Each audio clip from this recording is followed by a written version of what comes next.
Well, have I got a church today that knows how to mix it up? I'm telling you, there's a new breed of, I don't know what you want to call it, reformational churches, apostolic churches. They're new.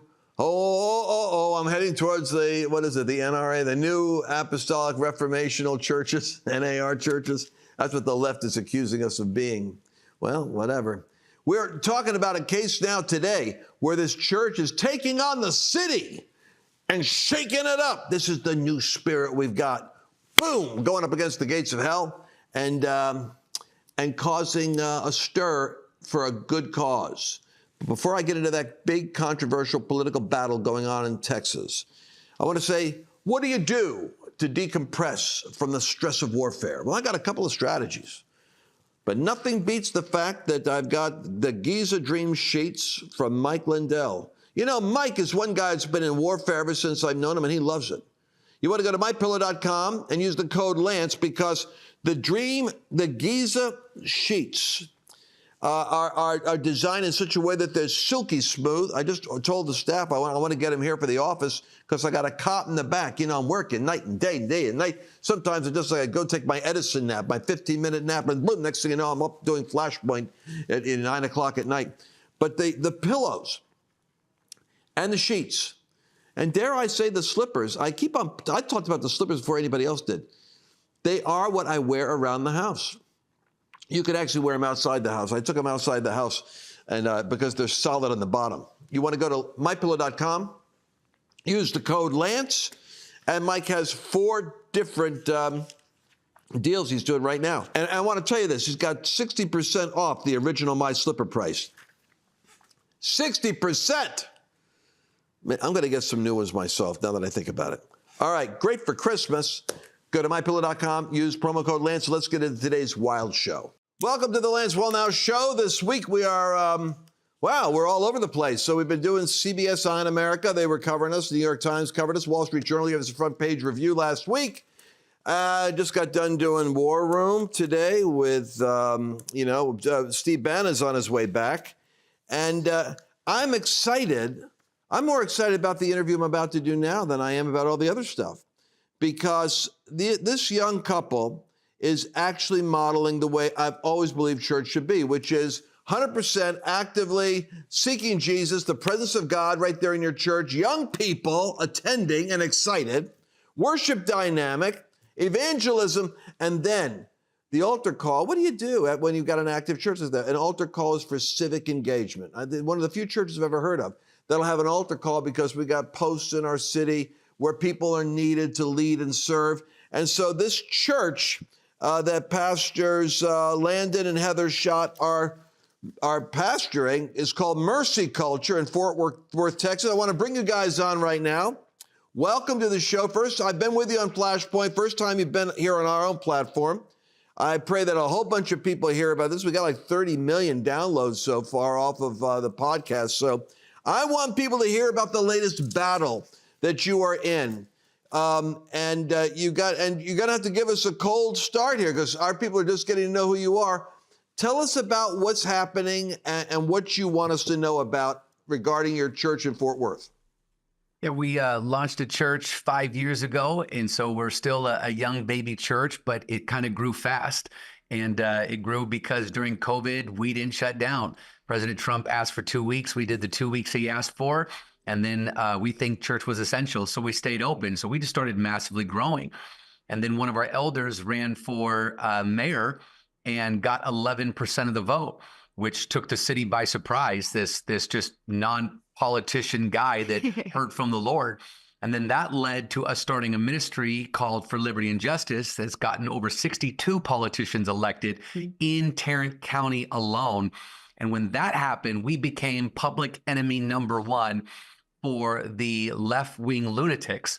And so we are their favorite thing to write about and hate on and try to oppose. And I don't have the heart, Lance, to tell them that they're helping us grow our church, because every time they mock us and repeat the things that we say, they are preaching the gospel with us. They're giving common sense to people with us, and they're helping us grow our church. And so we learned this as we stepped out is that I don't think the enemy cares how big your church gets. You know, so many people get caught up with mega church and how many people are going. I don't think the enemy cares.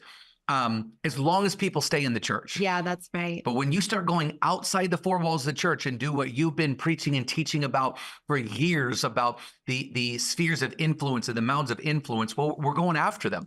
And, you know, church is on Sunday. It's one day a week. So that means we got 6 more days of the week to expand territory and take territory, and the enemy doesn't like that. So we've created a little bit of a stir in Fort Worth, Dallas, and Waco, and the cities our churches are in. I want everyone to know about mercy culture. Everywhere I go, I tell people about it. And it was Mike Hayes in Covenant Church when I came down here. I was on the board with Covenant for years.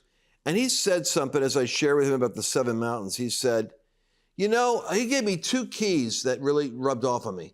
One of them was, the devil doesn't care how many people you've got in your church on Sunday. He's worried about what you do on Monday. And I never forgot that, because it was like a rhema. I mean, we would measure the metrics of success when I was pastoring for 20 years and how many people came. But he was saying it right. And then he said something else. He said, it's not really about the mountains, Lance. It's about the gates. Because the gates of influence are the gates of decision-making and power within your city. And if the church is engaged with kingdom expansion, it's going to be contending at the gates. And where hell is at the gates, it's going to have to give ground. I think you've made enemies at the gates of hell, and some of them are occupying municipal offices. So tell me about the spiritual battle that you've had and how it shows up when you go from the church to blessing the city and civic engagement. You get pushback, right? What is it? How does it manifest itself? Well, in the last 4 years alone, we've had, I think, 116 attack articles against us. And we feed at our church 2,000 families a week out of our food bank. We're one of the largest, if not the largest, food distributor in the city. They don't care about how many families we feed. They don't care about how many homeless people we reach. Millions of meals that have been fed. We've led not one article about the food bank. 1,800 people to Jesus outside of church services this year alone. We've baptized 850 people this year alone, most of them outside of church services. So it doesn't matter what we do in the community or to serve the community. As we've gotten involved in what you're calling these gates of influence, these spheres of influence, the same people that are activism, that are pushing the gay and lesbian agenda, the transgender agenda, people that hate the things of God, have actively opposed us from every angle. And the main angle, this is going to blow your mind. You wait till your listeners hear this. Is we have a ministry that Heather founded called the Justice Reform, and we are building the largest residence of survivors of trafficking in America, and they're actively opposing. Tell them about that. Yeah, so we launched even before For Liberty and Justice, an organization called the Justice Reform, and I think a lot of churches are revival, and not focused on reformation. And we can have revival in the church, but if it's not influencing the streets, if it's not influencing your city and turning it upside down, then what are we really doing?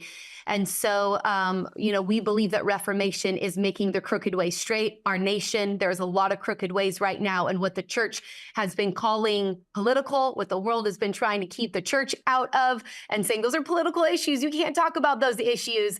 We believe that we can, and we don't really call them political issues. It's injustice. And we serve a God of justice. And I believe that if we are encountering a God of justice and righteousness daily, then we should come out caring about injustice. And so we birthed this organization called the Justice Reform, knowing that there needed to be reformation in the justice realms. And the Justice Reform, the vision of it is answering the cry for justice by bringing reformation from city to city.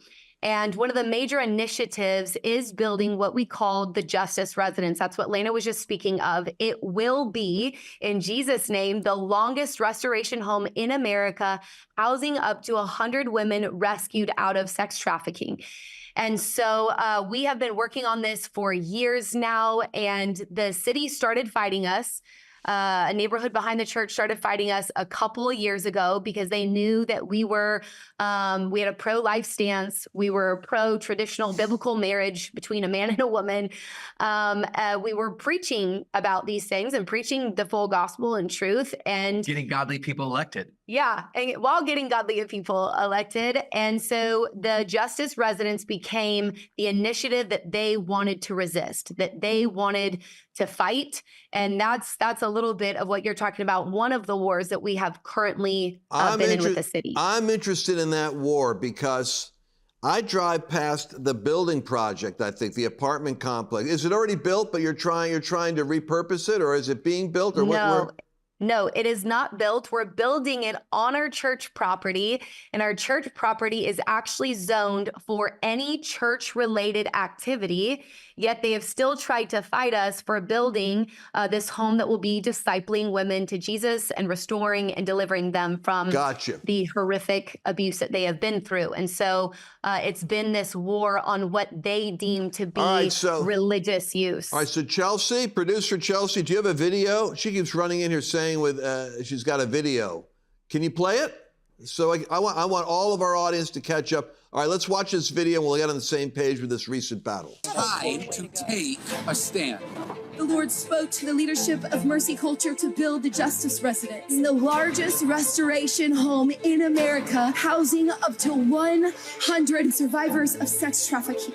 They have been resisting us from the beginning. What kind of people would fight against helping the most abused women in our society? The Fort Worth Zoning Commission, led by LaShondra Stringfellow, has lied and manipulated, trying to strong-arm us into rezoning our property. We are not rezoning our property. Our 17-acre property is zoned for church-related activities, and the city of Fort Worth does not determine what those activities are. The Bible does. On July 17th, the Star-Telegram published an article claiming that Mercy Culture had already applied for zoning change. On September 13th, a sign was put on our property saying zoning change requested. This is a lie. Almost every elected official campaigned that they were committed to fight against human trafficking in our city. We've seen our mayor, Maddie Parker, saying they're committed to fighting human trafficking in Fort Worth. Well, Mrs. Mayor, it's time to prove it. No more politics. No more delays. I'm calling on Mayor Maddie Parker to push the zoning commission because the time to rescue our lost daughters is now. We'll expose every member of the city council and the Fort Worth leadership who continues to resist, harass, and discriminate against us and our faith. We will not be silenced. We will not be bullied, and we will not be stopped, even if it means seeking justice through the court system. Well, the gloves are off with that proclamation there. That's clear. So you've now have you mobilized your people to call and to do their civic duty, and what's happened? The mayor was texting State Representative Nate Schatzline before we were even into our second service that day. And she got thousands and thousands of messages by our Bold Church and Bold community. And Heather, State Rep Nate Schatzline, and their team met with her that Friday. Yeah, the following week, we had a meeting with her, and it was great breakthrough after that meeting. And they immediately got us on the docket for the zoning commission meeting on November 13th. And then we'll be meeting with the city council on December 10th. But it's really important that everybody knows that so that we stay on that docket, we still get that meeting. And we're also wanting to call everybody to be not only praying for these meetings, but there will be a vote from the city council on December 10th. And so we need everybody around Fort Worth still calling, still emailing their city council members, telling them how important this project is to our city and is to us, because it's their job to serve us as citizens. Okay, so the justicereform.com/bold. The podcast audience, justicereform.com/bold. We went a little bit over in this segment. If you guys will hold over for me, I'd like just to ask you a couple of questions. We're going to come right back. I wanted to take a minute to talk about one of my great heroes of the faith, which is Mike Lindell. What's really cool about Mike is it's not just the pillow. It's the fact that the guy makes really cool products. For instance, I start my day off with my coffee. I had a cup of coffee the other day here in the office, and I said, no, I want that. It wasn't like Starbucks. It tastes better. And it was Mike's coffee. I said, what is it? They go, Mike Lindell's coffee. I said, my gosh, get a bunch of my coffees. Now, the best way to start the day is you put on these slippers, right? And have your My Coffee. If you've not worked with these slippers yet, I'm not kidding you. There's a special kind of a design that Mike has put into these with 4 layers of cushion with a solid sole and a fur interior. I call it my sip and slip strategy. I start my day off by slipping on my slippers and having a sip of Mike's coffee. But you know what else I'm curious about now? Because I've got to check out the 2.0 pillow. The 2.0 pillow actually is designed so that it distributes the heat of your own head, your face. You know, you're lying there, and it makes it so the pillow's always cool. Now, I like that because I wake up in the middle of the night and have to flip over my pillow because it gets hot. Mike's solved that problem. I want you to go to mypillow.com, promo code Lance, because you can get a discount that I've set up for the pillows, for the coffee, and for the slippers. And do it today. You'll be happy. We're talking to the pastors of Mercy Culture in Fort Worth that are engaged in a battle right now because it looks as though the political power brokers of the city of Fort Worth want to get that church back into the church hobbit zone over here, leave the city to us because they want to go do what the city's failing to do in ministering to 100 women that have been sex trafficked and need healing and recovery. And so they're trying to shut this church's vision down. This is a very important case, ladies and gentlemen. And so we're talking with Landon and Heather. So let's pick this up again. You've got do you need to have, your people will be going to some of these hearings, I'm sure. They're public hearings? Yeah. Yes. We'll be packing them out. Packing them out, exactly. And it seems to me that if you have a church like yours, which is really mobilized, it's nice. It's not like the pastor trying to get the people to get focused. Your whole DNA is about engagement because it's reformation and revival. So how many people, you got like 1,000 people that are in your church right now, or do you know? I try not to talk about numbers. I know you don't, but I'm a political animal, so I just want to know. There were 6,600 people at church last week. All right, thank you. It's important for the people that are voting and the people that want to be in office to know.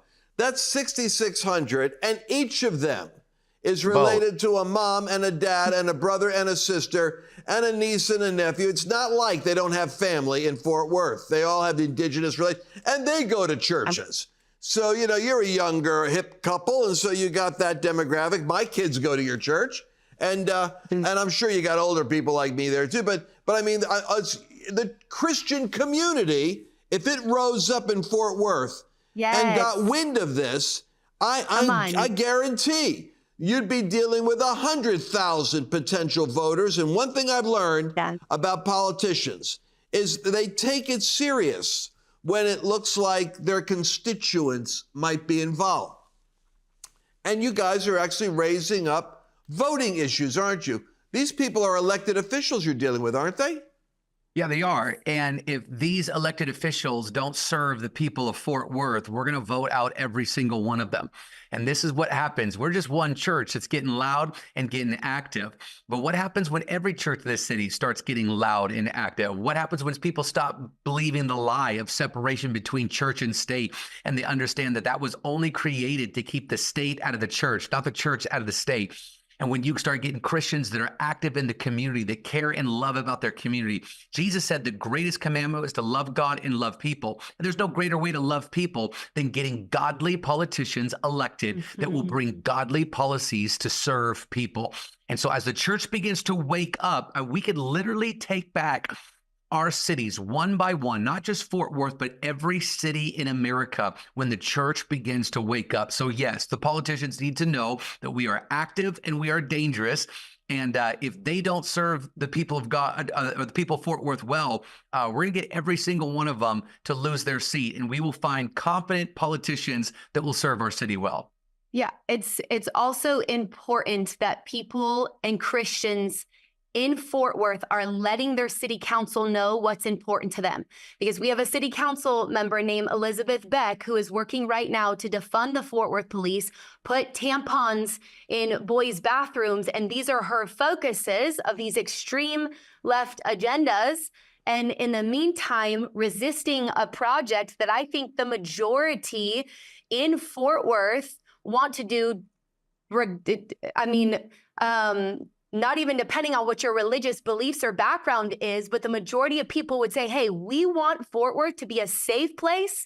We want it to be a beacon of light and a place that traffickers are going around this city and that people are being restored and set free. And so it's really important for Christians to get loud, to be bold, and to let our city council members know what is important to us. Lance, imagine someone resisting helping the most brutalized victims in our society. Imagine a city council member voting no to building a residence to help survivors of human trafficking. It is insane and it's demonic. And what's even crazier about it is you're not asking for government funding necessarily. You're not asking Nothing. You're not saying we need to spend more money in this city on our victims of sexual trafficking. You're saying, look, we'll do the work. We'll do the heavy work. All that we want to do is just don't get in our way. Don't struggle with us. We're trying to bless these people. On our own property, they're trying to say that we can't build what we want on our own church property, which our Constitution and state constitution support us in doing so. Now, who's you got legal representatives with you? Do you have Alliance Defending Freedom or any of those guys working with you? We do. We have an army of lawyers that are as passionate as us. Kelly Shackelford is a dear friend of ours over at First Liberty. And even as I started getting my first few articles against us threatening to take our tax exempt status, I stood in front of our church and said, come and get it then. Because if you think threatening my tax status is going to stop me from preaching the gospel, you got another thing coming. You called us young people, and I'll just tell the people that are listening in the city, I promise you we will outlast this opposition because we're going to dedicate the rest of our life to reforming in Fort Worth, in Dallas, in Waco, in Austin, in every city in Texas that we go to. And we are just getting started. So if you think we're a problem now, give us a few more years. We're going to be a nightmare for you. Well, I mean, you're 66. Either that or amazing to partner with because we do what we say we're going to do. I love it. And so you've got 6,600 attending right there that are being insulted by, those are voters, folks. You don't want to mobilize 10,000 people or 20,000 with your name on a list that they're intent on removing. It doesn't work well for politicians. But then again, you've got guys like Kelly Shackelford who have gone before the Supreme Court. I'm just giving them, so they'll watch this. They've been before the Supreme Court like 2 or 3 times and won cases. You want to take this? You want to take this battle up the chain of command to the Supreme Court and give us all decisions on the rights of churches? I think Gorsuch would like to take a case like this, by the way. So would Kavanaugh. So you've also got with this website, I think you're going to have a whole lot of people supporting it financially. The justicereform.com/bold is going to have a war chest. And they're going to have that war chest mobilized to deal with exposing the corruption in Fort Worth. I'm just telling you guys what you're getting into here. You don't want to kick over this hornet's nest. This is not the time to be taking on Texas, especially the base. So just out of curiosity, what's the timeline for this? What are we looking at in terms of December? You've got a meeting coming up. Are you going to be able to give us an update? Yeah, so the city council meeting is on December 10th. There will be a vote. Mayor Maddie Parker is one of those votes. So we have 10 from the city council. The 11th will be Mayor Maddie Parker. And so obviously we are hoping that the majority of the city council members make the right decision in supporting and voting in support of the Justice residents. After that, we'll be able to build pretty quickly. Otherwise, we'll be entering into the second part of war if they do not vote in favor of the justice residents. And so, yes, we would love to come back and give an update. We have to get meetings. it. Well, what is the cycle for Elizabeth Beck and her election cycle? Is that a 2-year office, or how does that work? Yeah, they're 2-year office and 2-year cycles. And so we're coming up here in May on another voting cycle. And it's a great time for the church and your listeners who are here locally to get educated on who are these members of city council and how are they leading in our city. Absolutely. Yes. I mean, wonderful. So it's a great time to get some opposition candidates in position and get behind them. That's, they're creating a perfect scenario for a storm here. Well, all right. So the justicereform.com is where you want to go if you want to learn more about the church. It's mercyculture.com. Landon is the author of a top-selling book. Oh, here's one, Jezebel, the Witch is Back. I've been in so much trouble over me talking about Jezebel lately. All right, so what resource would you say would be a good one for people that want to follow you guys? You got one favorite book or series that you'd recommend? Well, we just released both of our new podcasts. Hers is called Holy Disruption. Mine is called Spiritual Leadership. And I'm helping leaders become spiritual leaders. And she's tackling every controversial issue there is to tackle. So we're having disruptive conversations, which need to happen in the body of Christ right now. If you go to mercyculture.com, you can find all of our links, all the YouTube channels, all that stuff. My kind of tribe. I love it. Right, Justice Run is coming up in 2 weeks. And so this is a race in Fort Worth that people can come and be a part of. It's a 5K, 10K, half marathon, full marathon, or group marathon. So there's literally a race for everybody, and all of the proceeds goes towards the justice residents. And so if those that are listening right now are like, hey, I want to be a part of this, I want to be a part of ending human trafficking, a super easy way, and a family day is coming out on October 26th for Justice Run, and registering for one of the races and having a good day. And again, supporting the justice residents. JusticeRun.com. I'll tell you what, these newspapers that are writing these articles against you, they have to realize we're dealing with a digital generation. And there's a way in which we need to be looking at creating some new media in Fort Worth that are going to take on, what is it, the Star? What's it called over there? It's a dying, paper. What is it? Is it the Fort Worth Star? It's pretty bad. It's Star Telegram. It's pretty bad. Star Telegram. The only time they get any engagements on their posts are when they talk about our church. That's why I'm saying I think we need to think in terms of the media mountain, and we need to start launching some alternative media. Look, Epic Times took off. They made a fortune. Daily Wire, it's a business model. We need to get some conservative news coverage that's objective, incisive, relevant, and I pray for that to rise up there in Fort Worth. All right, thank you guys for being with us today on the Lance Wallnau Show. We're going to be keeping track with you. Give us lots to think about. We're stirred up, and I'm going to try to get the message out to some of my friends on some other platforms, because as you can see, we have a generation like this that is willing to mobilize the church to do practical good works, and frankly, I think the nature of this is it exposes the darkness, because the evil attacks you. I mean, you just have to be there, and then the evil shows up. But it's a way of taking territory. Even if you're for peace, God is going to expose where the darkness is, and the darkness will be threatened by you. We're going to be back again tomorrow. You don't want to miss any of these programs, because right on down to the election, every day I've got a wild setup of people calling in that want to be on the show. And we've got some real national issues we're going to talk about. See you again tomorrow, Lance Wallnau Show. Till then, be at peace, because God is in control. God bless you. Did you enjoy this latest episode? Please remember to share it with your friends, because the more knowledge you have, the better equipped you are to navigate the world.